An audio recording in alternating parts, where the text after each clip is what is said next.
seconds. Now you know how I felt. All right. I'll show you. So Listen to her. today we are going to talk about the back side of the annotations worksheet. So take a look at the worksheet, that same one that you did last week, right? The annotations worksheet. But I want you to flip it over to the back. Okay? So the top of the back side of the annotations worksheet, the very first question at the top asks you, it says, thinking about the content of your annotations, which one of your annotations shows your most sophisticated interaction with the text? That is, which sticky note is evidence of deeper level thinking on your part? And then you're asked to explain.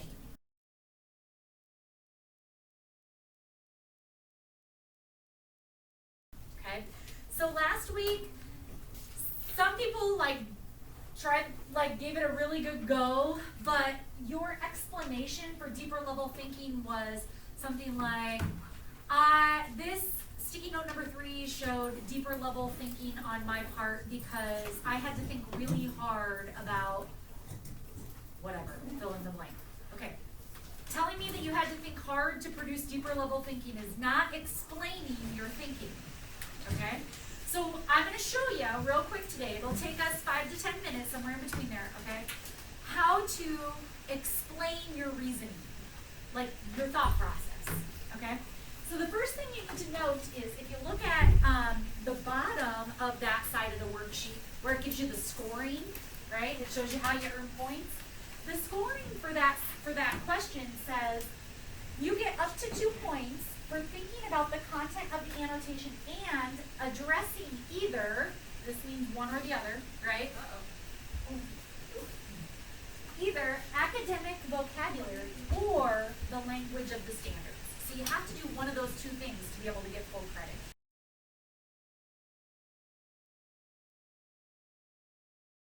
Okay, so then we might ask a question like, well, how do I know what the language of the standards is? Right? Like, okay. Anybody know where in your notebook you can find the standards? The very bad. It's at the very back, yeah. At the very beginning of the year, you glued those in.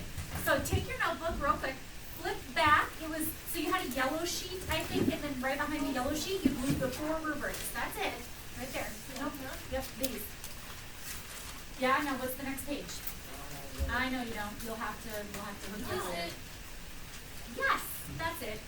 Okay, you glued in 4 rubrics, right? Okay, so you have the language of the standard. You can see what the standard says. And then we need to use some of that language. So let me give you an example. Like this is one of the rubrics that you have glued back there. It's cite strong and thorough textual evidence. Find that one.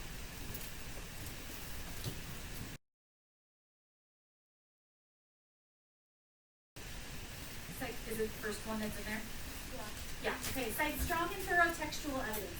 So yours it has the exact same words, it just looks slightly different.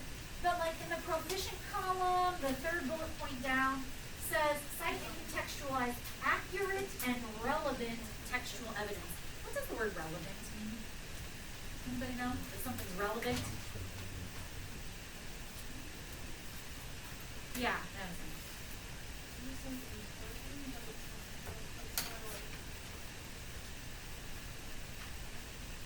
Okay, that's fine.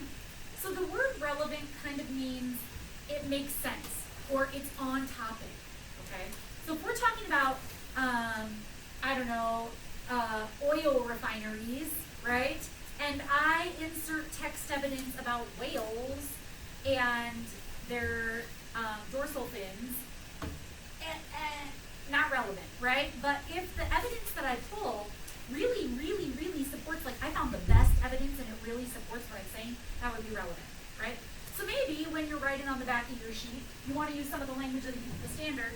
You're talking about theme or something like that, and you say, the evidence, or when I read this part, I was thinking the theme might be fill in the blank, and then you give a quote, is relevant textual evidence, right? Like, so you use those language of the standards. Or you talk about inferences, or you talk about vague. You use the word vague to describe something. Okay, so you're going to try and pick out some of that language. But that's only one option. You had two options. What was the other option if you didn't want to use the language of the standard? What else could you use instead? Academic vocabulary. Yeah, right? Okay. So I gave you just glued into your notebook, flip to the new page you just glued in. Okay. Now I know you know a lot of these words already because you've been practicing language arts academic vocabulary since kindergarten. Okay. But if you need help with some academic vocabulary, this is what we call the top 12 list, okay? 12 of the words that we use most frequently in this class when we talk about academic vocabulary. So things like predict or compare or describe or analyze or infer or evaluate, okay? So it gives you the top 12 and some definitions for those. And then the bottom of the back side has more words, and I didn't define all of these, but if you're looking for some kind of higher level vocabulary, some of those might fit what you're shooting for, okay? So this is another option. You could use this instead. So I'm going to show you a sample, okay, an example. So here's what you got. Not that. All right. So here's a couple sticky notes that somebody turned in, all right? This one over here says, who is putting this stuff in the tree, question mark? Is it Radley, question mark? Someone's playing a prank. Why? Okay, so that's one sticky note, right? Then the one right next to it said, I think this is foreshadowing that Dill will do something bad and Jem will save the day. And then there's a quote, Jem was a born hero, quote. I think this will have to do with the Radleys and the game. Okay, so when she says, so she gives me a quote, and then she says, I think this will have to do with the Radleys and the game. What do we call that? Yeah, a prediction, right? Here's the quote, and here's what I think might happen. That's a prediction. That's academic vocabulary, right? Okay, so that might be on your academic vocabulary list. So you might talk about how you make a prediction, how you're making a prediction, right? So you might say something like, when Dill did something stupid and then Jem was the, in quotes, hero who saved the day, I predict that this will have something to do with the Radley game, right? So you're going to use that language of the standard to explain. Here's what this person said.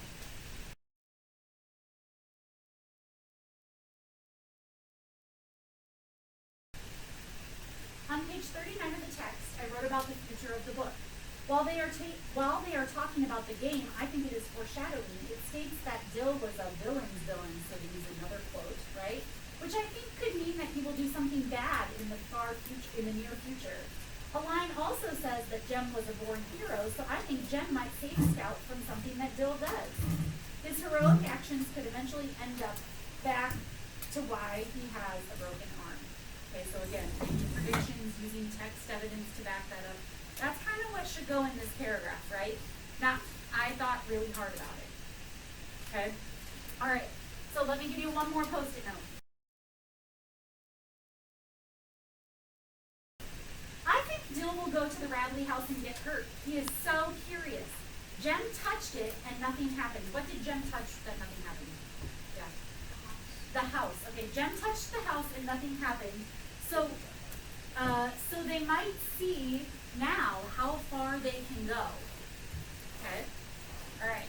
So here's my question for you. I'm going to ask the question first and then I'll put the post-it note back up. Here's the question. You're going to talk at your table, and I'm only going to give you about 1 or 2 minutes. It won't take you very long. Okay, talk at your table. You need to identify either academic vocabulary or language from the standard that you could use to explain the sophisticated interaction of the text. Okay, that you could use to explain that post-it note.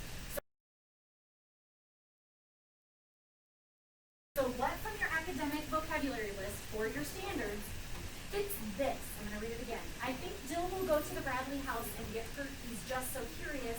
Jem touched it and nothing happened, so they might see how far they can go. Okay, you're going to look at your lists. Go, talk at your table. Try and find 2 to 3 different things.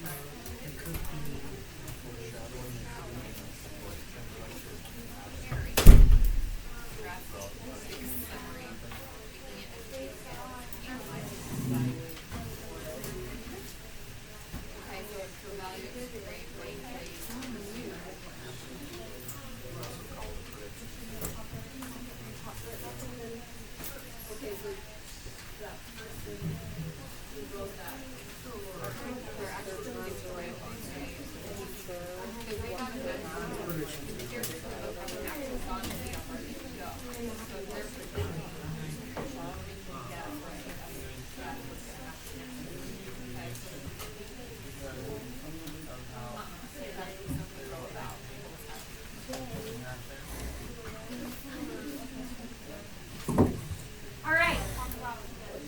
You got some words? Yeah, academic words maybe that might fit with this post-it note. Okay, so here's what you're going to do. I need one person from your table to come up. You're going to grab the pen and you're going to write the word in the blank. Go. Just one. You only get to write one word.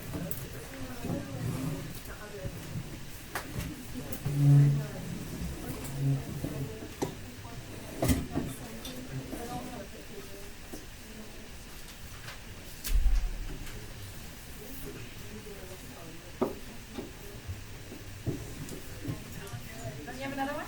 No, you can't do the same one. You're supposed to find like three. You don't have another one? That's okay. Go back if you don't have another one. Do you have a different one? Nice.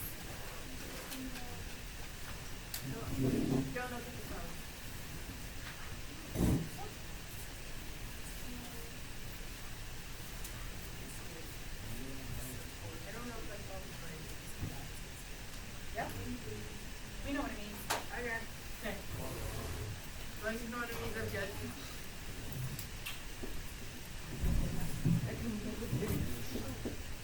Very nice.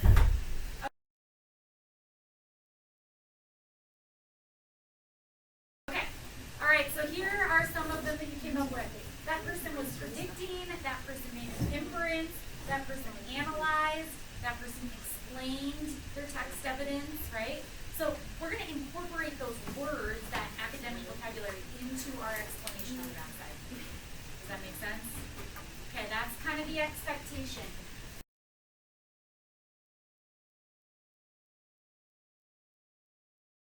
So now your goal, your job, is that you have to do that, right? You have to choose one of your post-it notes. So today's assignment goes like this. If you paid attention to the calendar, you'll already know what's coming. But you are having silent read today to finish chapter 11. If you already did that for homework or something, then you need to go and move on to your, make sure you have your post-it notes. Tomorrow you're going to turn in 6 strong post-it note annotations, and you're going to identify one of those that you feel is your strongest interaction with the text. You're going to write about it on the back of the sheet, right? So before tomorrow, you need to write that small couple sentences on the back of the sheet, and you need to write 3 discussion questions before you come to class tomorrow. Any questions about what you're doing?